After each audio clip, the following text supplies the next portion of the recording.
വെറുതെ ഒരു ഹിറ്റ്, നടന്നു മുമ്പ് ഒരു ഹിറ്റ്, അവിടെ ഒരു ഹിറ്റ് തരാന്ന് പറഞ്ഞിട്ട് പ്രേമം ആദ്യം തുളുമ്പി കുറച്ച് ക്രിഞ്ച്. ഇത്രയും മുക്കിയായിട്ടുള്ള ഒരു ക്യാരക്ടർ ലുക്ക് ഇതുവരെ ചെയ്തിട്ടില്ല. അപ്പൊ ഞാൻ ഭയങ്കര ഹാർഡ് വർക്കിംഗ് ആയിട്ടുള്ള ഒരു ആക്ടറോ ആളുടെ ഒക്കെ വർക്ക് ചെയ്യുമ്പോഴുള്ളൊരു അതെ അതെ അല്ല ആ സമയത്ത് അങ്ങനത്തെ പിന്നെ ലുക്ക്. ലുക്മാനെ സംബന്ധിച്ച് വേറൊരു കാര്യം കേട്ടത് എന്താന്ന് വെച്ചാലും അല്ലല്ല അങ്ങനെയല്ല, പേടിയാണെങ്കിൽ നീ പറ്റില്ലെങ്കിൽ പറ്റില്ല എന്ന് പറ, എന്നിട്ട് ഷൂട്ട് പിറ്റേ ദിവസത്തേക്ക് വെക്കാൻ പറ, വേറെ ഒന്നും ഷൂട്ട് ചെയ്യാൻ ചെയ്യുന്നത് അങ്ങനെ ചുമ്മാ അത്രയും അല്ല. ഞാൻ കോഴിക്കോടാണ്, പക്ഷെ എനിക്കും ചെറിയൊരു ഷെയ്ഡ് വരും. മലബാർ തന്നെയാണല്ലോ, മലബാർ ഏരിയ മലയാളം സിനിമ ചെയ്യാനാണ് ആക്ച്വലി കൂടുതൽ അത് എല്ലാരും പറയും. അല്ല എനിക്കും പേഴ്സണലി അല്ല എല്ലാവർക്കും പേഴ്സണലി മമ്മൂക്കാടെ കൂടെ 40-50 ദിവസം ഒരുമിച്ച് സിനിമകളും നല്ല സിനിമകളും ഉണ്ടാവുക. ഇവരുടെ സിനിമകളൊന്നും വളരെ മോശം സിനിമകളല്ലല്ലോ. തരുണ്ടാണെങ്കിലും സീസിലാണെങ്കിലും ഒരു ഇങ്ങനത്തെ ഒരു ഇഷ്യൂ ഉണ്ടാകുമ്പോൾ നമ്മൾ അഭിപ്രായം പറയണം. നമ്മൾ പൊതു സ്ഥലത്തൊന്നും അഭിപ്രായം പറയേണ്ടവരല്ലല്ലോ. നമ്മള് ഒരു പൊളിറ്റീഷ്യൻസോ അങ്ങനെ ഒന്നുമല്ല. നാട്ടിലൊരു മതവും ഇല്ല, രാഷ്ട്രീയമില്ല. അതിന് വളരെ ഓപ്പണായിട്ട് വിടണം എന്നാണ് എൻ്റെ അഭിപ്രായം.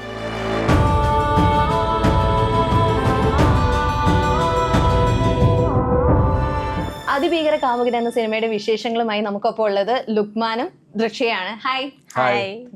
എനിക്ക് ലുക്മാനോടാണ് ആദ്യം തന്നെ ചോദിക്കാനുള്ളത്. ഭയങ്കര ബ്ലെസ്സിങ് ആയിട്ടുള്ളൊരു നടനാണ്. എങ്ങനെയാണ് ഒരു സിനിമ കഴിഞ്ഞതിന് ശേഷം അതേ സംവിധായകന്റെ കൂടെ തന്നെ മറ്റൊരു സിനിമകൾ കിട്ടുന്നത്? ഇപ്പൊ തരുൺ മൂർത്തി ആണെങ്കിൽ മറ്റേ ഓപ്പറേഷൻ ജാവ, അത് കഴിഞ്ഞിട്ടുള്ള സിനിമകൾ.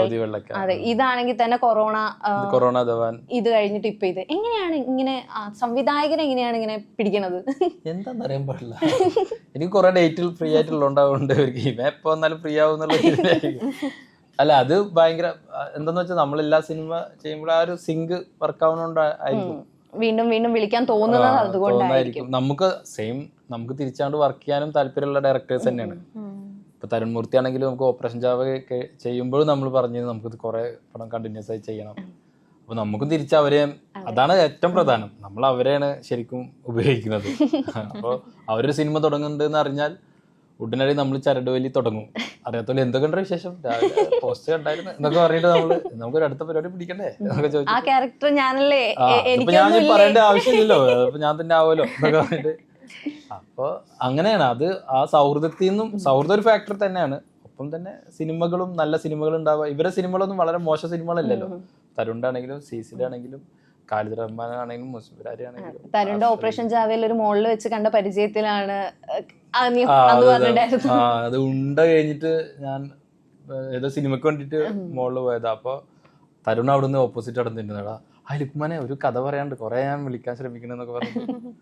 അതൊരു ഭയങ്കര ബ്ലെസ്സിങ് ആയിരുന്നു. ഒരു കഥയുണ്ട്, ഞാൻ വെറുതെ ഒരു ഹിറ്റ്, നടന്നു മുമ്പ് ഒരു ഹിറ്റ്, അവിടെ ഒരു ഹിറ്റ് തരാന്ന് പറഞ്ഞിട്ട് അത് ഭയങ്കര ഭാഗ്യമായി. അങ്ങനത്തെ അത് സത്യം, ആ കാര്യത്തിൽ ഞാൻ ഭയങ്കര ബ്ലെസ്ഡ് ആണ്. ആ ഒരു സൗഹൃദത്തിൽ നിന്ന് വീണ്ടും വീണ്ടും സിനിമകൾ ചെയ്യുമ്പോൾ വിളിക്കാൻ പറ്റുക എന്നുള്ളത്. അതെ അതെ, അത് ഭയങ്കര ഒരു ആക്ടറെ സംബന്ധിച്ചിടത്തോളം ഭയങ്കര സന്തോഷമുള്ള കാര്യം. പിന്നെ ഉറപ്പായിട്ടും നമുക്ക് കണ്ടിന്യൂസ് ആയിട്ട് സിനിമ ചെയ്യാൻ പറ്റുക എന്നുള്ളത് തന്നെ ഭയങ്കര ഭാഗ്യമാണ്. ഈ ഒരു ഇൻഡസ്ട്രിയിൽ നമ്മൾ സിനിമ വരിക എന്നുള്ളതിന്റെ ഒക്കെ അപ്പുറം സിനിമ നിലനിൽക്കുക എന്ന് പറയുന്നത് വലിയൊരു കാര്യമാണ്. ഇപ്പം തന്നെ ഒരു പടം കഴിഞ്ഞ് കഴിഞ്ഞാൽ പിന്നെ കാണാത്ത ആൾക്കാരൊക്കെ ഉണ്ട്. ലുക്മാനെ നമ്മൾ ഒരു പടം കഴിഞ്ഞ് കഴിഞ്ഞാൽ അടുത്ത പടത്തിൽ ഇവരുടെ തന്നെ കൂട്ടത്തിലെ എല്ലാ പടത്തിലും ലുക്മാനെ ക്യാരക്ടേഴ്സ് ഉണ്ട്. അത് അതുകൊണ്ട് തന്നെ ഇപ്പൊ ആളുകളായിട്ട് തോന്നുന്നു ഒന്നുകൂടി എനിക്ക് തന്നെ തിരിച്ചറിയാൻ പറ്റുന്നുണ്ട്. ആളുകളായിട്ട് ഒന്നുകൂടിയും എനിക്ക് അടുക്കാൻ പറ്റുന്നുണ്ട് പ്രേക്ഷകരുമായിട്ട്. ഇപ്പോൾ പുറത്തിറങ്ങുമ്പോഴാണെങ്കിലും അല്ലെങ്കിൽ എനിക്ക് തോന്നുന്നു കമൻസിലാണെങ്കിലും അല്ലെങ്കിൽ പ്രേക്ഷകരുമായിട്ട് നമ്മൾ കമ്മ്യൂണിക്കേറ്റ് ചെയ്യുമ്പോൾ അവരെത്രത്തോളം അടുത്തിട്ടുണ്ടെന്നും അവർക്ക് എത്രത്തോളം ഇങ്ങനെ ഇഷ്ടമായി തുടങ്ങിയിട്ടുണ്ടെന്ന് നമുക്ക് മനസ്സിലാവുന്നുണ്ട്. അത് പ്രേക്ഷകർ തന്നെയാണ് എന്നെങ്ങനെ മുന്നോട്ട് ലൈം ലൈറ്റിൽ നിർത്തുന്നത് പ്രേക്ഷകർ തന്നെയാണ്. ഉറപ്പായിട്ടും. ഇപ്പം ഈ സിനിമയിലേക്ക് വരികയാണെങ്കിൽ ഞാൻ ഇപ്പൊ ട്രെയിലറും പാട്ടൊക്കെ കണ്ടു. ഇതുവരെയുള്ള സിനിമകളിൽ നിന്ന് കുറച്ചുകൂടി ഒരു പ്രേമം ആദ്യം തുളുമ്പി നിൽക്കുന്ന എങ്ങനെ ഉണ്ടായിരുന്നു ആ ഒരു എക്സ്പീരിയൻസ്? ഇതുവരെ നമ്മൾ കണ്ടിട്ടുള്ള അടി ഇടി എല്ലാ പടത്തിലും അടി മസ്റ്റ് ആണ്. വന്നൊരു 10 മിനിറ്റുള്ളിൽ ഒരു അടിയെങ്കിലും വേണം. അടി കിട്ടാത്ത ഒരു പടമല്ലേ, കൊടുക്കുക കൊള്ളുക തിരിച്ചു കൊടുക്കുക. എനിക്ക് തോന്നുന്നത് ഞാൻ ഇതുവരെ കണ്ട ലുക്കുവിന്റെ എല്ലാ ഇതിലും ഇത്രയും മുക്കിയായിട്ടുള്ള ഒരു ക്യാരക്ടർ ലുക്ക് ഇതുവരെ ചെയ്തിട്ടില്ല. ഭയങ്കര ഭയങ്കര പാവം, ഇങ്ങനെ അങ്ങനത്തെ ഒരു ക്യാരക്ടറാണ് ലുക്കുവിന്റെ. അങ്ങനത്തെ ഒരു പെർസ്പെക്റ്റീവ് ഓഡിയൻസ് കണ്ടിട്ടില്ല തോന്നുന്നു. ശരിക്കും ചില സീനൊക്കെ ചെയ്യുമ്പോ സ്ക്രിപ്റ്റ് ഡയലോഗ് ലുക്കുവിനെ ഇത് ഞാൻ പറയണോ എന്നൊക്കെ. അതായത് ഞാൻ എങ്ങനെയാ അതായത് ഇത് അക്സെപ്റ്റ് ചെയ്യില്ലടാ ഞാൻ ഇങ്ങനെ അല്ല അതായത് അങ്ങനെയുള്ള ഒരു ക്യാരക്ടർ, അതായത് ഭയങ്കര സാധാരണക്കാരൻ, ഒരു സിംഗിൾ മോം ആണ്, ഒരൊറ്റ വീട്ടിലെ അമ്മ മാത്രമേ ഉള്ളൂ, ഇവനും അമ്മയും മാത്രമുള്ളൊരു വീടാ. അപ്പൊ അവിടുന്ന് കുറെ വർഷങ്ങൾക്ക് ശേഷം പ്ലസ് ടു ഒക്കെ കഴിഞ്ഞ ഒരു 6-7 വർഷം കഴിഞ്ഞിട്ട് ഇവൻ പ്ലസ് ടു കഴിഞ്ഞ 6 വർഷം ഡിഗ്രിക്ക് എന്തെങ്കിലും ഒരു കോഴ്സ് ചെയ്യണം എന്ന് പറഞ്ഞിട്ട് ഇവരൊരു കോളേജിൽ, ചെറിയൊരു കോളേജിൽ പോണതാ. അപ്പൊ ഇവനാണെങ്കിൽ പെൺകുട്ടികളോട് സംസാരിക്കുമ്പോ അത് പിന്നെ എനിക്ക് അത്ര വലിയ ബുദ്ധിമുട്ടില്ല. പല ബോയ്സിനും അങ്ങനെയാണ് ഫസ്റ്റ് സംസാരിക്കുമ്പോ ഒരു വിറയലും ഇവരെ അടുത്ത് വന്നിരിക്കുമ്പോ എങ്ങനെ ഡീൽ ചെയ്യാൻ അറിയാത്തൊരു പ്രശ്നമുണ്ട്. പക്ഷെ ഇവനക്ക് യാദൃശ്യമായ ഒരു പ്രണയം തോന്നുകയും പിന്നെ ഇവനിലുണ്ടാവുന്ന ഒരു ഭീകര കാമുകൻ പുറത്തുചാടുകയാണ് സിനിമ. പക്ഷെ സിനിമ ഇത് നമ്മൾ ട്രെയിലർ കണ്ടത്, ഇതല്ലാത്ത വേറെ ഷെയ്ഡും വേറെ ഒരു ഏരിയ ഒക്കെ സിനിമയ്ക്ക് ഉണ്ട്. ക്യാരക്ടർ കുറച്ച് ഈ ഋഷിയുടെ ക്യാരക്ടർ കുറച്ചുകൂടി കുറച്ചുകൂടി ഒരു ബോൾഡ് ആയിട്ടുള്ള ഒരു ക്യാരക്ടർ, ഒരു എക്സ്ട്രോവേർട്ട് ടൈപ്പ് ആണ് അനു. അനുവിന് ഈ പറയുന്ന ട്രെയിലറിൽ കാണാത്ത കുറെ പെർസ്പെക്റ്റീവും ഉണ്ട്. അത് ഒരു എനിക്ക് ചെയ്തിട്ടുള്ള ഒരു ക്യാരക്ടർ സ്റ്റഡി എന്തായിരുന്നു എന്ന് വെച്ച് കഴിഞ്ഞാൽ, അനു ഒരു എക്സ്ട്രോവേർട്ട് ആണെങ്കിലും പോലും ഷീസ് എ പീപ്പിൾ പ്ലീസർ. അമ്മയില്ലാത്തൊരു കുട്ടിയാണ്, അപ്പോൾ സിംഗിൾ കിഡും കൂടിയാണ്. സോ ഒരു എക്സ്പെക്റ്റേഷൻ ഉണ്ടാവുമല്ലോ. അപ്പോൾ അത് ഫേസ് ചെയ്തിട്ടുള്ള ആൾക്കാർക്ക് മേ ബി കണക്ട് ചെയ്യാൻ പറ്റും ഈ ക്യാരക്ടർ. പിന്നെ അനു കോളേജിലേക്ക് വരുമ്പോൾ അനുവിൻ്റെ ബെസ്റ്റ് ഫ്രണ്ടാണ് അർജുൻ. അപ്പം പ്ലസ് ടു കഴിഞ്ഞ് ഡയറക്റ്റ് കോളേജിലേക്കായിരുന്നു. അതെ, ഡയറക്റ്റ് കോളേജിലേക്കായിരുന്നു. ബാംഗ്ലൂർ ബേസ്ഡ് ആയിരുന്നു. അവിടെ നിന്ന് നാട്ടിലത്തെ ഒരു സംഭവം എൻജോയ് ചെയ്യുന്ന ആ ഒരു കൾച്ചറും സംഭവമൊക്കെ എൻജോയ് ചെയ്യുന്ന കുട്ടിയാണ്.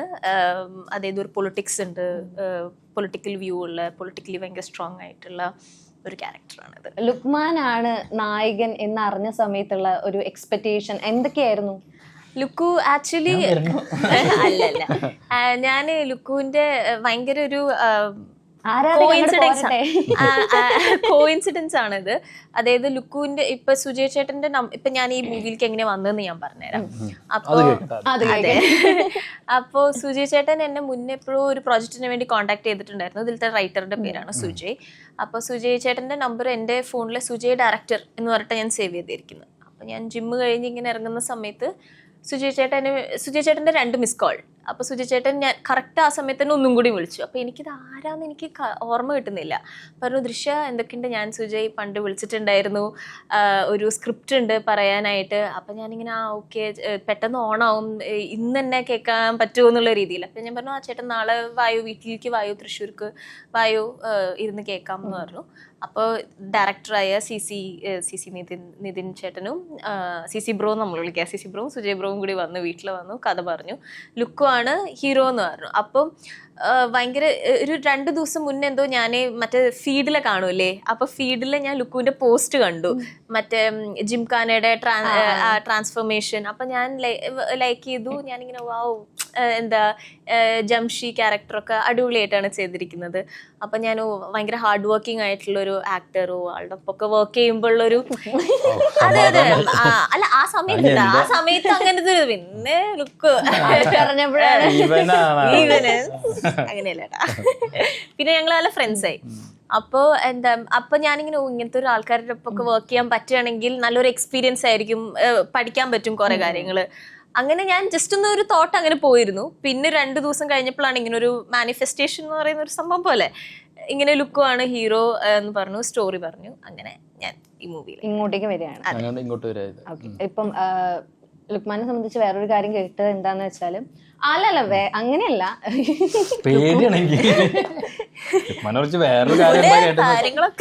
അങ്ങനെയല്ല, ഇപ്പം പൊതുവേ നടക്കുന്ന പൊതുവായിട്ടുള്ള കാര്യങ്ങളുണ്ടല്ലോ, ഇപ്പൊ സെൻസർ ബോർഡ് ഇഷ്യൂ, അതുപോലെ സിനിമയായിട്ട് ബന്ധപ്പെട്ട് നടക്കുന്ന മറ്റു കാര്യങ്ങൾ, അതിലൊന്നും അഭിപ്രായം പറയാത്ത ഒരാളാണ്. അങ്ങനെയൊക്കെ ഇപ്പം കൊറോണ ധവാന്റെ സമയത്താണെങ്കിൽ പോലും സെൻസർ ബോർഡ് ഇഷ്യൂ ഉണ്ടായിരുന്നു. കൊറോണ ജവാൻ എന്നായിരുന്നു ആദ്യത്തെ പേര്, പിന്നെയാണ് കൊറോണ ധവാൻ എന്ന് മാറ്റിയത്. അപ്പം ഇതിലൊക്കെ അഭിപ്രായം പറയാതെ ഇങ്ങനെ നിൽക്കുന്നതിലുള്ളൊരു ഞാൻ അഭിപ്രായം പറയാതെ ഇപ്പൊ ഞാൻ ഒരു സംഭവം ഉണ്ടാകുമ്പോ അതിലുള്ള ഒരു അഭിപ്രായം എന്തുകൊണ്ടത് പറയുന്നില്ല എന്നുള്ള അഭിപ്രായം അല്ല പറയുന്നില്ല അല്ല ഞാൻ ചോദിക്കണല്ല, ഈ നമ്മൾക്കൊരു ഒരു ഇങ്ങനത്തെ ഒരു ഇഷ്യൂ ഉണ്ടാകുമ്പോ നമ്മൾ അഭിപ്രായം പറയണം. നമ്മൾ പൊതു സ്ഥലത്തൊന്നും അഭിപ്രായം പറയേണ്ടവരല്ലല്ലോ നമ്മള്. നമ്മളൊരു പൊളിറ്റീഷ്യൻസോ അങ്ങനെ ഒന്നുമല്ല നമ്മൾ, പക്ഷെ കലാകാരന്മാരാണ്. അപ്പൊ കലയെ അല്ല അങ്ങനെയല്ല, ഇപ്പൊ സിനിമ സെൻസർ ബോർഡ് ഒരുപാട് സിനിമകളിലേക്ക് വരുന്നുണ്ടല്ലോ. ഇപ്പൊ സെൻസർ ബോർഡ് ഇഷ്യൂസ് ആണ് നമ്മൾ മൊത്തത്തിൽ ചർച്ച അതെ അത് ചെയ്തുകൊണ്ടിരിക്കുന്നത്. പക്ഷെ ചർച്ച ചെയ്യേണ്ടത് തന്നെയാണ്. കാരണം നമ്മുടെ ഫ്രീഡത്തെ എനിക്ക് തോന്നുന്നു ഈ ആർട്ടിനെ എപ്പോഴും ഇങ്ങനെ പിടിച്ചു കെട്ടാൻ വേണ്ടി വേറെ പല പുറത്തുനിന്നുള്ള ശക്തികൾ ശ്രമിക്കുമ്പോൾ അതെപ്പോഴും നമ്മുടെ ടോട്ടൽ സിനിമ നമ്മുടെ കലയെ ബാധിക്കും. അത് കലാകാരന്മാരെ ഫ്രീഡത്തെ ബാധിക്കും. അത് ഭയങ്കര എവിഡൻ്റായി നമുക്കറിയാം, എല്ലാവർക്കും അറിയാം, വളരെ സ്വാഭാവികമാണ്. അപ്പോൾ അതിൽ പൊളിറ്റിക്കലും അതിൽ മതവും അതിൽ മറ്റു പരിപാടികളൊക്കെ അതിൻ്റെ ഭാഗമായി വരുമ്പോൾ അപ്പോൾ അത് ആളുകളെ ഈ ആർട്ടിനെ ബാധിക്കും. ആർട്ടിലൊരു മതവും ഇല്ല, രാഷ്ട്രീയമില്ല, അതിനെ വളരെ ഓപ്പൺ ആയിട്ട് വിടണം എന്നാണ് എൻ്റെ അഭിപ്രായം. അതിപ്പോൾ പല സിനിമകളും അതുകൊണ്ട് നമുക്ക് എൻജോയ് ചെയ്യാൻ പറ്റാത്ത പോണ സിനിമകളുണ്ട്. ചില നല്ല സിനിമകളും എല്ലാം പോകുന്നുണ്ട്. നമുക്കിവിടെ എല്ലാ സർട്ടിഫിക്കറ്റും യു ഉണ്ട്, യു എ ഉണ്ട്, എ റൗണ്ട്, അങ്ങനെ പലതുണ്ടല്ലോ. അപ്പൊ അതിൻ്റെ അകത്ത് വരുന്നത് നമുക്ക് തിരഞ്ഞെടുത്ത് കാണാമല്ലോ. അങ്ങനെ തന്നെ ആളുകൾ കാണട്ടെ. അല്ലാതെ വീണ്ടും അതിലൊരു കട്ട്, വീണ്ടും അത് പാടില്ല എന്നുള്ള അനാവശ്യമായ കുറെ കാര്യങ്ങൾ ഒഴിവാക്കണം തന്നെയാണ് എൻ്റെ അഭിപ്രായം. അത് എല്ലാവരും അഭിപ്രായം അങ്ങനെ തന്നെ ആയിരിക്കും എന്നാണ് എനിക്ക് തോന്നുന്നത്. തല്ലുമാല ഇറങ്ങിയ സമയത്താണെങ്കിൽ പിണങ്ങി പോകുന്ന ചങ്ക് പിന്നെ ഇതറിങ്ങിയ മനസ്സിലിറങ്ങിയ സമയത്താണെങ്കിൽ ഡാൻസർ, വെഡിങ് ഡാൻസ്, ആ ടാഗുകളൊക്കെ കാണുന്നുണ്ട്. എൻജോയ് ചെയ്യുന്നുണ്ടോ അത്? പിന്നെ ആക്ച്വലി നമ്മുടെ പ്രധാന ഉദ്ദേശം സിനിമയിൽ വരാനുള്ള ഒരു കാരണം കൂടി ആയിരുന്നല്ലോ ആളുകൾ തിരിച്ചറിയാ, ആളുകൾ നമ്മളെ കുറിച്ച് നല്ല, അതാണല്ലോ നമുക്ക് കിട്ടുന്ന. ഇതിൻ്റെ ഒപ്പം നമുക്ക് കുറെ സാമ്പത്തികമായ ഗുണങ്ങളുണ്ടാവും, മറ്റെല്ലാം. ഈ ഒപ്പം ആളുകൾ നമ്മളെ കുറിച്ച് നല്ല പറയുന്നതാണല്ലോ നമ്മുടെ ഏറ്റവും, അതാണ് ഫൈനൽ. ആളുകൾ പറയണം അവൻ കൊള്ളാം, അവൻ്റെ അത് രസമുണ്ട്, ഇത് രസമുണ്ട് എന്നൊക്കെ നമ്മളോട് പറയുമ്പോൾ, ആ സിനിമ രസമുണ്ട് എന്നൊക്കെ പറയുമ്പോൾ നമുക്ക് ഭയങ്കര സന്തോഷമാണ്. ആളുകൾ നമ്മൾ തിരിച്ചറിയുമ്പോൾ, നമ്മുടെ കൂടെ നിന്ന് ഫോട്ടോ എടുക്കുമ്പോൾ, അതൊക്കെ ഞാൻ ഭയങ്കരമായിട്ട് എൻജോയ് ഉണ്ട്. ഞാൻ ഭയങ്കരമായിട്ട് ആഗ്രഹിച്ച കാര്യം തന്നെയായിരുന്നു അതൊക്കെ. ഈ 2013 തുടങ്ങി 2025 വരെ ഏറെക്കുറെ 37-35 സിനിമകളോളം ചെയ്ത് കഴിഞ്ഞു. ഇപ്പൊ തിരിഞ്ഞു നോക്കുമ്പോൾ 35 സിനിമയോ, എന്താണ് ആ ഒരു ഇത്? എനിക്ക് 35 സിനിമ എന്ന് പറയുമ്പോൾ തോന്നുന്നു ഞാൻ ജൂനിയർ ആർട്ടിസ്റ്റ് ആയി പോയ സിനിമകളൊക്കെ ഒരുപാട് സീനുകൾ. പക്ഷെ അത് മെയിൻ ക്യാരക്ടേഴ്സ് എനിക്ക് തോന്നുന്നത് ഞാനൊരു 15 അങ്ങനെയൊക്കെ ഉണ്ടാവുള്ളൂ. തല്ലുമാലയ്ക്ക് ശേഷമാണ് ഒരു കരിയർ ബ്രേക്ക് ഉണ്ടാകും, ഉണ്ടക്കൊക്കെ ശേഷം. പക്ഷെ ഞാൻ പറഞ്ഞു തിരിഞ്ഞു നോക്കി ഒരു എന്റെ ജീവിത വഴി എന്റെ സിനിമ അങ്ങനത്തെ ആയിട്ടില്ല. അല്ല, ഞാൻ പറഞ്ഞ ഒരു സിനിമയ്ക്ക് പ്രോഗ്രസ് ഉണ്ട് ഉറപ്പായിട്ട്, അതിൽ ഭയങ്കര സന്തോഷമുണ്ട്. പക്ഷെ ഞാൻ ഇപ്പോഴും തുടങ്ങിയിട്ടുള്ളൂ. ഇനിയും എനിക്ക് തന്നെ അറിയാം എൻ്റെ കുറെ കുറവുകളുണ്ട്, ഇനിയും ഇമ്പ്രൂവ് ചെയ്യേണ്ടതുണ്ട്. അപ്പൊ അതിങ്ങനെ ഓരോ സിനിമ തന്നെയാണ് ഞാൻ പഠിക്കുന്നത്. ഓരോ സിനിമ കഴിയുമ്പോൾ പഠിച്ച് ഇത് തീരില്ലല്ലോ, ഇങ്ങനെ പഠിച്ചുകൊണ്ടിരിക്കുക എന്നുള്ള ഉള്ളൂ. ഈ പോരായ്മകളെ പറ്റി പറഞ്ഞുകൊണ്ടാണ് ഇപ്പം മലപ്പുറമാണ്, മലപ്പുറം സ്ലാങ് പല സിനിമകൾക്കും ചിലപ്പോ ചില കഥാപാത്രങ്ങൾക്ക് ഭയങ്കര ഭീഷണിയായിരിക്കും. ഇപ്പൊ ഇതിലെ നടൻ പാലക്കാട്ടുകാരൻ, ഇതില് തന്നെ പ്രത്യേക സ്ഥലം ഒന്നും പറയണില്ല. അതിപ്പോ കുറെ രക്ഷപ്പെടലാണ്, നമ്മുടെ എസ്കേപ്പിംഗ് ആണ്. എനിക്ക് ഈ സ്ലാങ്ങും എന്നുള്ളത് ഭയങ്കര ബുദ്ധിമുട്ട് തന്നെ. സ്ലാങ് മാറ്റുക, ചില ക്യാരക്ടേഴ്സിന് ആ ടോൺ നമ്മുടെ ചെറുപ്പം മുതലുള്ള സാധനം. അത് പക്ഷെ എന്താ പറയാ, അത് ഭയങ്കര എക്സ്പീരിയൻസ് തന്നെയാണ്. അല്ല, ഞാൻ കോഴിക്കോടാണ്, പക്ഷെ എനിക്കും ചെറിയൊരു ഷെയ്ഡ് വരും. മലബാർ തന്നെയാണല്ലോ, മലബാർ ഏരിയ. അപ്പൊ അത് വേറെ തന്നെ നിക്കും ഒരു കൂട്ടത്തിന്റെ ഇടയിൽ. എന്താ അങ്ങനെ നമുക്ക് ആൾക്കാര് ഭയങ്കര സ്വീറ്റ് ആണ്. ഞാൻ മാച്ച് ബോക്സ് ഇതിന് ഷൂട്ട് മൊത്തം കോഴിക്കോടായിരുന്നു. അപ്പൊ അവിടുത്തെ ആൾക്കാരെ എനിക്ക് ആക്ച്വലി ഒരു ഇൻസിഡന്റ് ഉണ്ടായിട്ടുണ്ട് കോഴിക്കോടില്. അതെങ്ങനെ ഞാനും പിന്നെ എന്റെ 2 ഗേൾ ബെസ്റ്റ് ഫ്രണ്ട്സ് ഉണ്ട്. അപ്പൊ നമ്മൾ 3 പേരും കൂടി ഇവിടെ കോഴിക്കോട് പോയി. അപ്പൊ നമ്മളിങ്ങനെ ബീച്ചിൽ അങ്ങോട്ടും ഇങ്ങോട്ടും തേരാ. അവിടെ ഊബർ ഇല്ല, ആ സമയത്ത് ഉണ്ടായിരുന്നില്ല. ഓട്ടോ ചേട്ടന്മാരുണ്ട്. അതെ, അപ്പൊ ഓട്ടോ ചേട്ടന്മാര് അപ്പം അവിടെ ഭയങ്കര ലേറ്റ് ആയി. അവിടെ അപ്പൊ ഓട്ടോ ഒന്നും കാണുന്നില്ല, അത്രയും ലേറ്റ് ആയി. നമ്മള് നമ്മള് തിരിച്ച് റൂമിലേക്ക് പോണം. റൂമിലേക്ക് അത്യാവശ്യം ഡിസ്റ്റൻസ് ഉണ്ട്. അപ്പൊ നമ്മള് നടന്ന് ഇതാവും, നല്ല ഇരുട്ടാവുകയും ചെയ്തു. അപ്പൊ ഞങ്ങൾക്ക് ഇങ്ങനെ കുഴപ്പമില്ല, നമ്മുടെ അടുത്തേക്ക് കാര്യം എന്നുള്ള മൈൻഡിലാണ് ഇങ്ങനെ നടന്നുകൊണ്ടിരിക്കുക. പെട്ടെന്ന് ഒരു ചേട്ടൻ ഇങ്ങനെ വന്നിട്ട് നമ്മൾ പേടിച്ചു പോയി. എന്താ മക്കളെ? അപ്പൊ പറഞ്ഞു, ചേട്ടാ ഇവിടെ ഓട്ടോ എവിടെയാ കിട്ടുക, ഓട്ടോ സ്റ്റാൻഡ് എവിടെയാണെന്നറിയോ, ഞങ്ങൾക്ക് റൂമിൽ പോകാനാണ് പറഞ്ഞു. ആ ചേട്ടൻ സ്കൂട്ടിയില്ല. ആ ചേട്ടൻ ഇറങ്ങിയിട്ട് നിങ്ങളുടെ ഹോട്ടൽ അവിടെ ഇത് എടുത്തോണ്ട് പൊക്കോ, ഞാൻ രാവിലെ എനിക്ക് തന്നാ മതി എന്ന് പറഞ്ഞു. ഞാൻ ആകെ ഞെട്ടിപ്പോയി. ഞങ്ങളെങ്ങനെ കൊടുത്തു.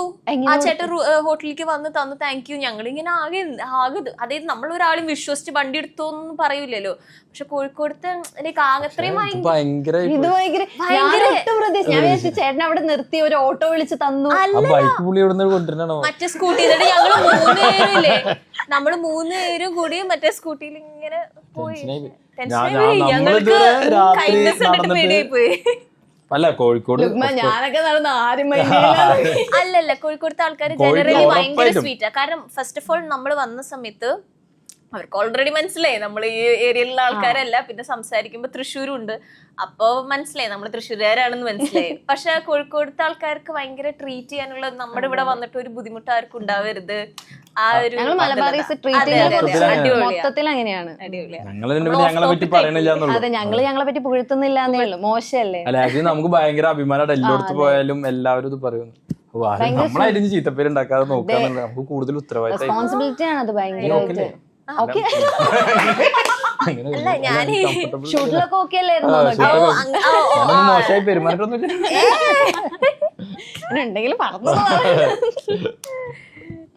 ഓക്കെ, അപ്പം തല്ലുമാലയെ പോലെ ഒരു പവർഫുൾ ആയിട്ടുള്ള ഒരു ക്യാരക്ടേഴ്സ് ആയിരുന്നു പിന്നെ പ്രതീക്ഷിച്ചിരുന്നത്. അത് കഴിഞ്ഞ് കുറച്ച് അടിയൊക്കെ ഉണ്ടായിരുന്നു ജിങ്കാനയിൽ പോലും. എപ്പോഴാണ് അതുപോലെ ഒരു ക്യാരക്ടറിന് ഉണ്ടാവുക? ആ തല്ലുമാലയിലെ ക്യാരക്ടർ തന്നെ എപ്പോഴാണ് ഉണ്ടായി എന്നുള്ളത് ഞങ്ങൾ പ്രതീക്ഷിച്ചതല്ല. അത് അങ്ങനെ സംഭവിക്കുന്നതാണ്. അതാ പറഞ്ഞത്, ഒരു ആക്ടറെ സംബന്ധിച്ചിടത്തോളം അങ്ങനത്തെ ക്യാരക്ടേഴ്സ് വരിക അത് ഭയങ്കര ഭാഗ്യം, നമ്മുടെ ഭാഗ്യം കൂടി. ലക്ക് ഫാക്ടർ ഭയങ്കരമായിട്ടുണ്ട്. അത് അങ്ങനത്തെ സ്ക്രിപ്റ്റ് വരണം, അങ്ങനത്തെ മേക്കേഴ്സ് വരണം, അങ്ങനത്തെ ക്യാരക്ടർ അവിടെ ഉണ്ടാവണം, കുറേ ഫാക്ടേഴ്സ് ചേരുമ്പോഴാണ് അങ്ങനെ സംഭവിക്കുക. അപ്പം പക്ഷേ എനിക്ക് ജംഷി തല്ലുമാല സംഭവിച്ചത് തന്നെ എനിക്ക് ഭയങ്കര ഭാഗ്യം. ഇനി അതിന്റെ സെക്കൻഡ് പാർട്ടൊക്കെ ഒരു പ്ലാനൊക്കെ ചെയ്തിരുന്നു. അങ്ങനെയാണെങ്കിൽ ജംഷിനെ വീണ്ടും വരും. എല്ലാത്ത പടങ്ങളും വരും. ക്യാരക്ടർ എനിക്ക് തോന്നുന്നു എല്ലാവർക്കും ഭയങ്കര ഇഷ്ടമായ എനിക്കും. പക്ഷെ എനിക്ക് ഏറ്റവും ഇഷ്ടം ഉണ്ടേല അത് എപ്പോഴും പറയും. എനിക്ക് ഉണ്ടേല ആ ഒരു ക്യാരക്ടർ മമ്മൂട്ടിയുടെ കൂടെ 40-50 ദിവസം ഒരുമിച്ച്. അതൊരു ആക്ട്രസ് മമ്മൂക്കയുടെ കൂടെ വർക്ക് ചെയ്യാന്ന് പറയുന്നതല്ലേ. പുള്ളിയുടെ എന്തെങ്കിലും വലിയ അഡ്വൈസ് ഒക്കെ കിട്ടിയിട്ടുണ്ടോ? എല്ലാരും അങ്ങനെ അഡ്വൈസ് ആയിട്ട് അങ്ങനെ തരുന്നില്ല പുള്ളി. അങ്ങനെ ക്ലാസ് പോലെ ഒന്നല്ല. പക്ഷെ നമുക്കിങ്ങനെ ആ ട്രാവലിൽ ആ യാത്രയില് ചിലപ്പോൾ നമ്മളറിയാതെ നമ്മൾ എന്തൊക്കെയോ മനസ്സിലാക്കും. നമ്മൾ ആരെ കൂടെയാണ് യാത്ര ചെയ്യണത്. അതാണ് ഞങ്ങൾക്ക് അന്ന് ഞാൻ കുറെ പറയുന്നുണ്ട്. അന്നത്തെ ഷൂട്ട് എന്ന് പറയുമ്പോൾ അങ്ങനെ പുറത്തുനിന്ന് ആളുകൾക്കൊന്നും കാണാൻ വരാനൊന്നും പറ്റില്ല, ഔട്ട്സൈഡേഴ്സിനൊന്നും വരാൻ പറ്റില്ല. അപ്പോൾ അകത്തൊരു കാട്ടിനകത്തായിരുന്നു ഷൂട്ട് ലൊക്കേഷൻ. മമ്മൂക്കും ഭയങ്കര ഫ്രീ ആയിരുന്നു. ആരും അങ്ങനെ വേറെ പ്രശ്നങ്ങളൊന്നും ഇല്ല, തിരക്കൊന്നും ഇല്ല. നമുക്ക് പുറത്തിരുന്ന് ഭക്ഷണം കഴിക്കും. നമ്മളോട് ഇങ്ങനെ നമ്മൾ തന്നെ തമ്മിൽ സംസാരിക്കാന്നല്ലാതെ വേറെ വഴിയില്ല. റേഞ്ചൊക്കെ ഇഷ്യൂ ആയിരുന്നു. അപ്പോൾ അതുകൊണ്ട് ഞങ്ങൾക്ക് ആ സമയം ഭയങ്കരമായിട്ട് ഒരുമിച്ച് ചെലവഴിക്കാൻ പറ്റി. ആലപ്പുഴ ജിങ്കാനയിലേക്ക് വരികയാണെങ്കിൽ ഇപ്പം ഇവരുടെ ഒക്കെ ഒരു മാസ്റ്ററായിട്ട് ഇവരൊക്കെ ലീഡ് ചെയ്യാൻ വേണ്ടിയിട്ടുള്ളത് അങ്ങനത്തെ ഒരു കോച്ചൊക്കെ ആയിട്ട് വന്ന സമയത്ത് എന്തായിരുന്നു ആ ഒരു ഇപ്പം നെസ്ലന്റെ കൂടെയാണെങ്കിലും ഗണപതിന്റെ കൂടെയാണ് ആ ഒരു ടീം, ആ ഒരു സ്പിരിറ്റ്? അത് അടിപൊളി സ്പിരിറ്റും അടിപൊളി ടീമും അല്ലേ. അത് ഞങ്ങൾ ഓൾറെഡി ഷൂട്ടിന്റെ ഒരു 3 മാസം മുമ്പ് തന്നെ ഒരുമിച്ചായിരുന്നു എല്ലാവരും. ബോക്സിങ്, മറ്റേ വെയിറ്റ് ട്രെയിനിങ്, പിന്നെ നെസ്ലൻ ആണെങ്കിലും ഗണപതി ആണെങ്കിലും സന്ദീപ് ആണെങ്കിലും കാർത്തി, ഫ്രാങ്കോ, എല്ലാവരും ഒരേ വൈബുള്ള ആളുകൾ. ഒരുമിച്ച് ചില്ല് ചെയ്യുന്നു, ഒരുമിച്ച് മറ്റേ വർക്കൗട്ട് ചെയ്യുന്നു, ഒരുമിച്ച് ഉറങ്ങുന്നു, ഒരുമിച്ച് രാവിലെ എണീറ്റ് ജിമ്മിലെത്തുന്നു. അങ്ങനത്തെ ഒക്കെ മൂടായിരുന്നു. പിന്നെ റഹ്മാൻഖാന്ന് പറയുമ്പോൾ അറിയാം, എനിക്ക് തന്നെ ആദ്യം മുതലേ അറിയാം. അങ്ങനെ ഒരു വൈബാണ് മൊത്തത്തിൽ ഉണ്ടാക്കുക ആളുകളുടെ എല്ലാവരും കൂടിയിട്ട്. നമുക്ക് പിന്നെ ഫുൾ കംപ്ലീറ്റ് ആയിട്ട് കഥ, കംപ്ലീറ്റ് ആയിട്ട് ക്യാരക്ടറൊന്നും അങ്ങനെ ആദ്യമേ പറയില്ല. പുള്ളി മെല്ലെ നമ്മളിങ്ങനെ ആ പ്രോസസ്സിൽ നമ്മൾ മെല്ലെ മനസ്സിലാക്കുള്ളൂ. പിന്നെ നമുക്ക് മനസ്സിലാവും, ഓക്കെ നമ്മൾ ഇത്രയും വലിയ കോച്ചാണ് അങ്ങനെയൊക്കെ നമുക്ക് തോന്നുക. അല്ലെങ്കിൽ കോച്ചിന് ഇങ്ങനെയൊക്കെ ഉണ്ടാ.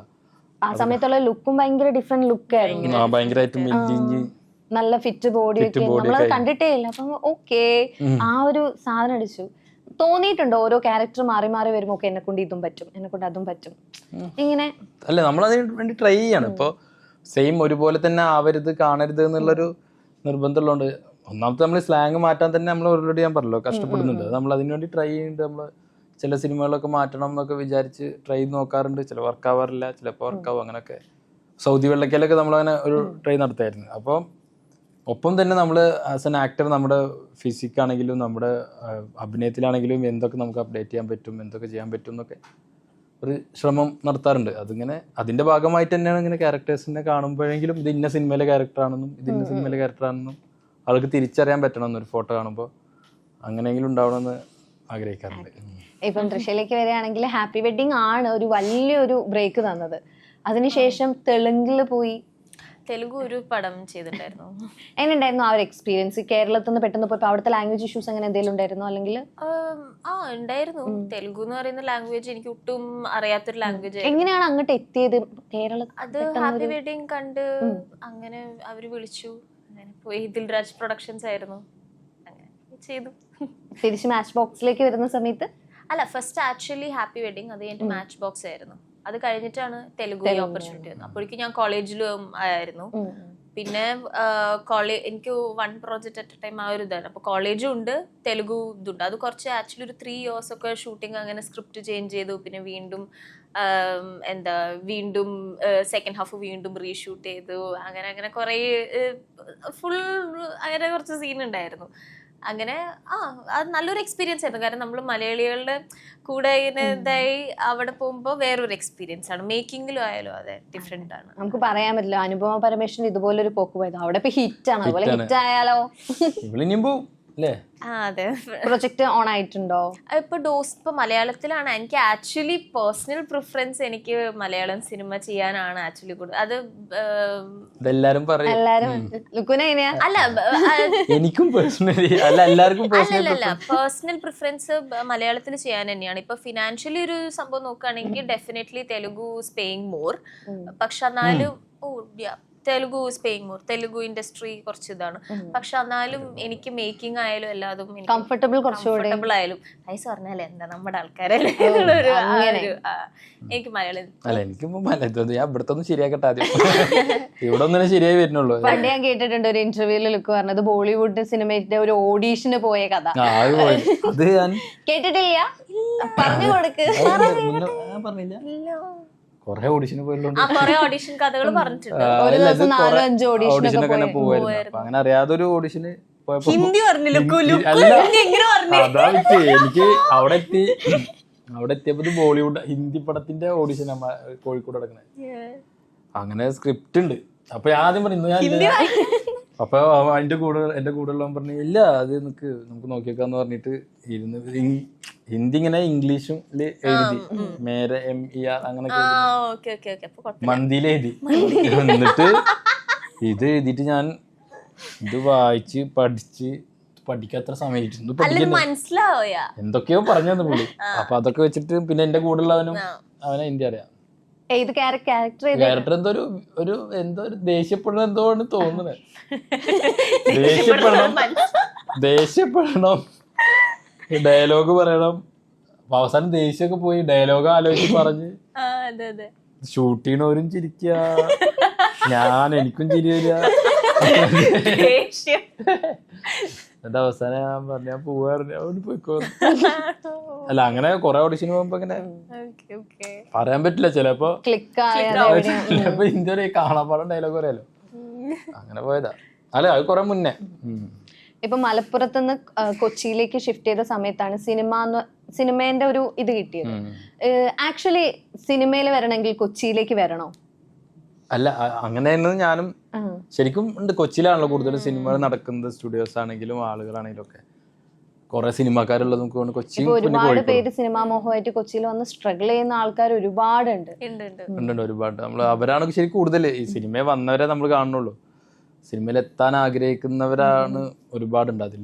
അതാണ് പറഞ്ഞത് പല ഫാക്ടേഴ്സും ഉണ്ട് അതില്. ഞാനും അങ്ങനെ കൊച്ചിയിൽ വരുന്നത്. അന്ന് 2013-14 ഞാൻ കൊച്ചിയിൽ വരുന്നത്. കൊച്ചിയിൽ വന്നിട്ട് ഓഡിഷൻസും പിന്നെ ജോലി എന്തെങ്കിലുമൊക്കെ നമ്മൾ ഞാൻ കുറെ ഇന്റർവ്യൂ പറഞ്ഞിട്ടുണ്ട്. മലയാളത്തിലേക്ക് തോന്നുന്നില്ല ആരും കേൾക്കാത്ത. മെഡിക്കൽ ഷോപ്പ്, ബയോഗ്യാസ് എല്ലാം അങ്ങനെ. അപ്പൊ അതിന്റെ ഇടയിൽ അത് ഓഡിഷനും നടക്കും. അങ്ങനെ കുറെ ഓഡിഷൻ, ഒരു ദിവസം 3-4 ഓഡിഷൻ ഇങ്ങനെ പോകും. പക്ഷെ ആ ഒരു സമയമൊക്കെ ഇപ്പൊ അടിപൊളിയാണ്. അപ്പൊ ഞാൻ ഇടക്ക് രാത്രിയൊക്കെ ഷൂട്ടില്ലാത്ത ഇവിടെ ഫ്ലാറ്റിലുള്ളപ്പോൾ ഞങ്ങൾ കാർ എടുത്തിട്ട് ഇങ്ങനെ ഞാൻ ആദ്യം താമസിച്ച ഫ്ലാറ്റിന്റെ അവിടെ പോകും. അതൊരു തിരിച്ചുപോക്കാണ്. എവിടെ നിന്നാണ് തുടങ്ങിയത് നമ്മളെ തന്നെ നമ്മളിങ്ങനെ ഓർമ്മിപ്പിക്കും. ഭയങ്കര രസം. നമ്മൾ ചിലപ്പോൾ മെന്റലി ഡൗൺ ആയിരിക്കും, അല്ലെങ്കിൽ നമുക്കൊരു എനർജി വേണമെന്നൊക്കെ തോന്നുന്ന സമയത്തൊക്കെ ഞാൻ അവിടെ പോയി ചായ കുടിക്കും. എന്നിട്ട് അത് കഴിഞ്ഞിട്ട് ഞാൻ അടുത്ത് താമസിച്ച സ്ഥലത്ത് പിന്നെ പോകും കുസാറ്റിന്റെ അകത്ത്, അവിടെ നിന്നിരുന്ന അടുത്ത്. അങ്ങനെ ഓരോരോ സ്ഥലത്ത് നോക്കുമ്പോൾ നമുക്ക് ആ അപ്പത്തെ ഓരോ മെമ്മറീസ് ഒക്കെ ഓർമ്മ വരും.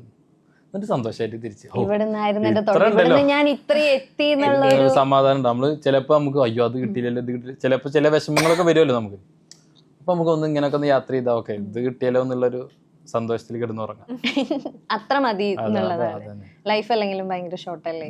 ചെറിയ ലൈഫല്ലേ ഉള്ളൂ.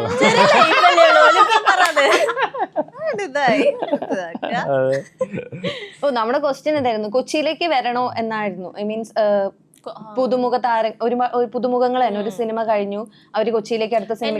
കുറെ പേര് പറഞ്ഞിട്ടുണ്ട് കൊച്ചിയിലോട്ടേക്ക്, പക്ഷെ ഞാൻ വീട്ടില് തൃശ്ശൂർ എന്റെ വീട്ടില്. പക്ഷെ ഇപ്പൊ അങ്ങനൊന്നുമില്ല. ഇപ്പൊ പല പോസിബിലിറ്റീസ് അല്ലേ. നമുക്ക് ഷോർട്ട് ഫിലിംസ് ചെയ്യാം, റീൽ ചെയ്യാം. എത്ര ഇൻഫ്ലുവൻസേഴ്സ് ആണ് സിനിമ വരുന്നത്, എത്ര ഇൻസ്റ്റയിലും. അപ്പൊ നമ്മള് ഇപ്പൊ പല ഓപ്ഷൻസ് ഉണ്ട്. അങ്ങനെ ഇന്ന സ്ഥലത്ത് വന്ന് താമസിക്കണമെന്നോ, വീട്ടിൽ തന്നെ ഇരുന്നാൽ മതി, കണ്ടന്റുകൾ ക്രിയേറ്റ് ചെയ്യാം. അപ്പൊ എല്ലാവർക്കും ഇപ്പൊ ചാൻസസ് ഉണ്ട്. എപ്പോഴും സിനിമ വരിക എന്നുള്ളത് ഇപ്പൊ ഭയങ്കര എളുപ്പമാണെന്ന് തോന്നി കുറച്ചും കൂടി.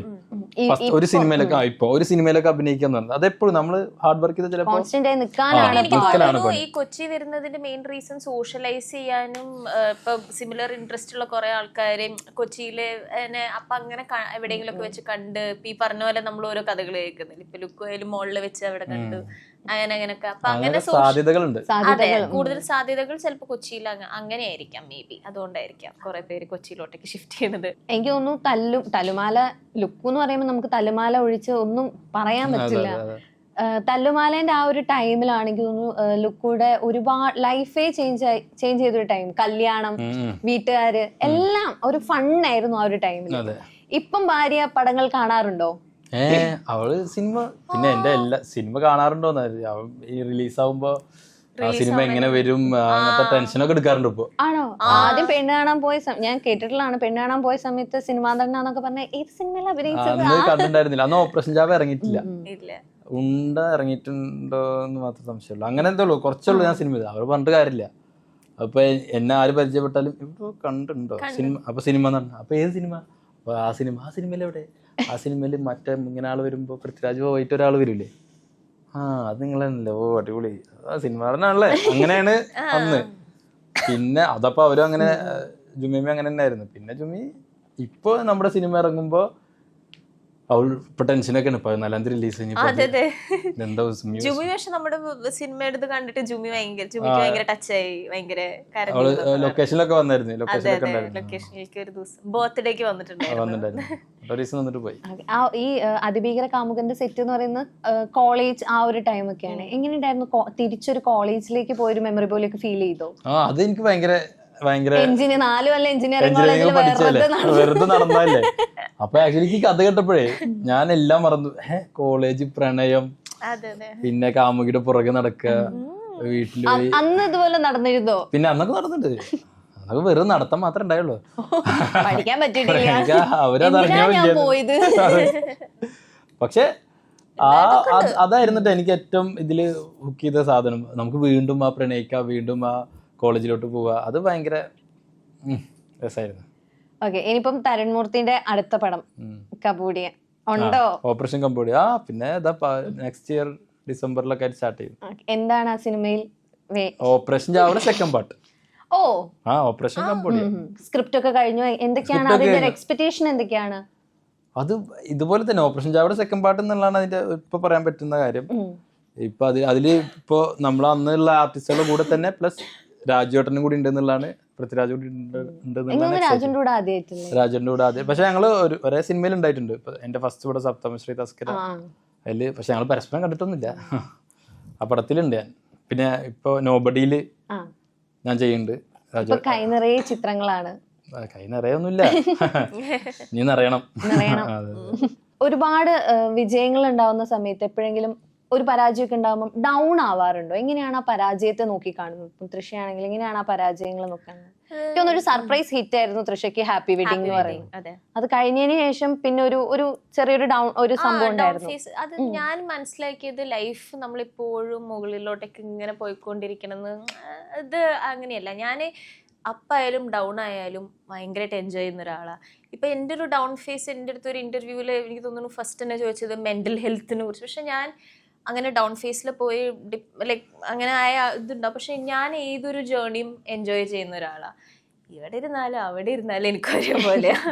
എനിക്ക് അങ്ങനെ ഇപ്പോൾ അതിഭീകര കാമുകൻ എക്സൈറ്റഡ് ആണ്. പക്ഷെ എന്നാലും ഞാൻ ആ ഒരു സംഭവം എനിക്കില്ല. എനിക്കിപ്പോൾ ഡോസ് എന്ന് പറഞ്ഞപ്പോൾ സിനിമ ഞാനിപ്പോൾ ചെയ്തുകൊണ്ടിരിക്കുകയാണ്. പക്ഷെ എന്നാലും ഉണ്ടെങ്കിലും ഇല്ലെങ്കിലും എൻ്റെ ലൈഫ് അന്നും ഇന്നൊക്കെ ഒരേപോലെ തന്നെയാണ്. ഞാൻ ഹാപ്പിയാണ്. ഭാഗ്യാണ്. അതെ, നമ്മളത് ബാധിക്കുന്നില്ല എന്ന് പറയുന്നത് വലിയൊരു ബ്ലെസ്സിങ് ആണ്. അതെ, കാരണം ഹാപ്പി വെഡിങ്ങിലേക്ക് ഞാൻ വന്നത് തന്നെ ഞാൻ അങ്ങനെ സിനിമയിൽ എനിക്ക് ചെയ്യണം എന്ന് അങ്ങനെ ആഗ്രഹിച്ച് അങ്ങനെ അങ്ങനെ ഒരു ഇതായിരുന്നില്ല. ചെയ്തു വന്നു, ഇതായി ഓക്കെ ഇങ്ങനെ. I was enjoying the whole process. I was enjoying. I am happy with everything. Lukman എങ്ങനെയായിരുന്നു? അത് തന്നെ, ഞാൻ വിഷമിക്കാറുണ്ട്. പരാജയപ്പെടുമ്പോ വിഷമിക്കും, ഹിറ്റ് ആവുമ്പോ സന്തോഷിക്കും. അത് രണ്ടും ഉണ്ടാവില്ല എന്തായാലും. എങ്ങനെയാണ് മൂവ് ഓൺ ചെയ്യുന്നത്? എങ്ങനെയാണ് അടുത്ത പടം വരുന്നു?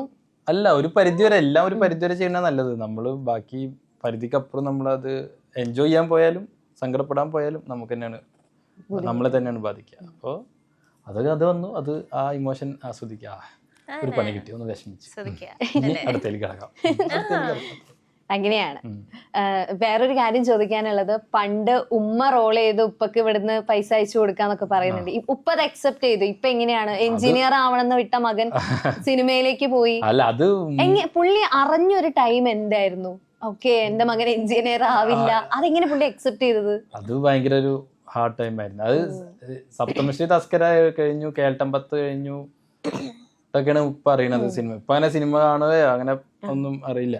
സിനിമയായിട്ട് തന്നെ ഫോണൊക്കെ അങ്ങനെ ഉപയോഗിച്ച് അങ്ങനെ ഇപ്പോഴൊക്കെയാണ് ഇപ്പോൾ വാട്സപ്പൊക്കെ ഉപയോഗിക്കലുണ്ട്. അപ്പോൾ എന്താണെന്ന് വെച്ചാൽ ഞാനിത് ഇവിടെ ജോലിയുണ്ട്, എഞ്ചിനീയറായിട്ട് ജോലി ചെയ്യുന്നുണ്ട്. അപ്പോൾ എൻ്റെ സാലറിയാണ് വരുന്നത് എന്നാണ്. അപ്പോൾ എല്ലാ മാസം ചിലപ്പോൾ അയക്കാൻ പറ്റില്ല. അപ്പോൾ ഉമ്മ റോൾ ചെയ്ത് കൊടുക്കുന്നുള്ളൂ. ഉമ്മക്ക് പിന്നെ അടുത്ത മാസം കൊടുത്താൽ മതി, സ്വർണ്ണം എന്തെങ്കിലുമൊക്കെ പണം വെച്ച് അങ്ങനെ. അപ്പോൾ പിന്നെ ഇതൊരിക്കൽ അറിഞ്ഞപ്പോൾ അന്ന് സ്വാഭാവികം എല്ലാ വീട്ടിലും ഉണ്ടാവണ പോലെ ഇത്ര കാലം നീ എന്നുള്ള സാധനം ഉണ്ടാവില്ല. അത് സിനിമയുടെ പുറകിലായിരുന്നു. അപ്പൊ അതറിഞ്ഞപ്പോണ്ടായി. പിന്നെ അത് എന്താ പറയുക, ഇതിലിപ്പോ അങ്ങനെ ഒരു പോയിന്റ് ഞാൻ കവർ ചെയ്തോണ്ട്, അത് കവർ ചെയ്യാൻ പറ്റാത്ത ഒരുപാട് പേരുണ്ടോ. ആ പോയിന്റ് കവർ ചെയ്ത അവർക്ക് ഞാൻ സക്സസ്ഫുൾ ഒന്നും ആയിട്ടില്ല എപ്പോഴും കംപ്ലീറ്റ്ലി. പക്ഷെ അവരെനിക്ക് സന്തോഷിപ്പിക്കാൻ പറ്റുന്നുണ്ട്. അവരെന്നിൽ വലിയ ഭാഗ്യമാണ്. അവരെന്നിൽ നിന്ന് പ്രതീക്ഷിച്ചതിന്റെ കുറച്ച് ഒരു ഇത്ര പെർസെന്റേജ് എനിക്ക് തിരിച്ചു കൊടുക്കാൻ പറ്റുന്നുണ്ട്. അത് ഞാൻ ഭയങ്കര ഹാപ്പിയാണ്. അത് എത്ര കാലം ഉണ്ടാവും എനിക്ക് പറ്റുമെന്ന് എനിക്കറിയില്ല. പക്ഷെ അത് ഞാൻ എത്രത്തോളം പറ്റുമോ അതിനോട് ഞാൻ മാക്സിമം ശ്രമിക്കും. അപ്പൊ അതങ്ങനെ തന്നെ അടിപൊളിയായി പോകുന്നുണ്ട്. അപ്പൊ ഇപ്പൊ അവര് ഭയങ്കര ഹാപ്പിയാണ്. ഇപ്പൊ പറയുന്നുണ്ട് എന്റെ മകനൊരു നടനാണ്. ഉമ്മക്കിപ്പോ ഇപ്പൊ ഞാൻ എനിക്ക് ഫൈറ്റിന്റെ ഇടയിലൊക്കെ മറ്റേ ചെറിയ ഇത് പറ്റി, മസിലിന് ചെറിയ ഇത് പറ്റി ടിക്കറ്റ് ആക്കട ഷൂട്ടിന്. അപ്പൊ ഉമ്മ വിളിച്ചിട്ട് നീ പറ്റില്ലെങ്കിൽ പറ്റില്ല എന്ന് പറ, എന്നിട്ട് ഷൂട്ട് പിറ്റേ ദിവസത്തേക്ക് വെക്കാൻ പറ, വേറെ ഒന്നും ഷൂട്ട് ചെയ്യാൻ ചെയ്യുന്നത്. അങ്ങനെയൊക്കെ ഉമ്മ അത്രയും ഡീറ്റെയിലായിട്ട്. പണ്ട് സിനിമ എന്താ റിലീസ് 14-ാം തീയതി, അപ്പൊ എന്തിനാ ആ ദിവസം കൊണ്ട് റിലീസ്, മറ്റേ അഞ്ചക്കള്ളവൊക്കെ എന്തിനാ നോമ്പിന് റംസാൻ റിലീസ് ചെയ്ത്, അതുകൊണ്ടല്ലേ ആള് കുറഞ്ഞത്. അത് കഴിഞ്ഞ് റിലീസ് ചെയ്ത ബിരിയാണി കഴിക്കാൻ പോകുന്ന സമയല്ലേ? അല്ല, നോമ്പായിരുന്നു. നോമ്പിനാണ് തിയേറ്റർ. പക്ഷെ അഞ്ചക്കള്ളവൊക്കെ ആ ടൈമിലായിരുന്നു റിലീസ് ചെയ്യുന്നത്. അപ്പൊ അന്നൊക്കെ എന്നെ വിളിച്ചിട്ട് അങ്ങനെയൊക്കെ പറഞ്ഞിരുന്നു, അത് പ്രൊഡ്യൂസറോട് പറ, അത് കുറച്ചുകൂടി കഴിഞ്ഞിട്ട് റിലീസ് ചെയ്യാൻ പറ എന്നൊക്കെ പറയുന്നത്. അവരൊക്കെ അത് ഭയങ്കര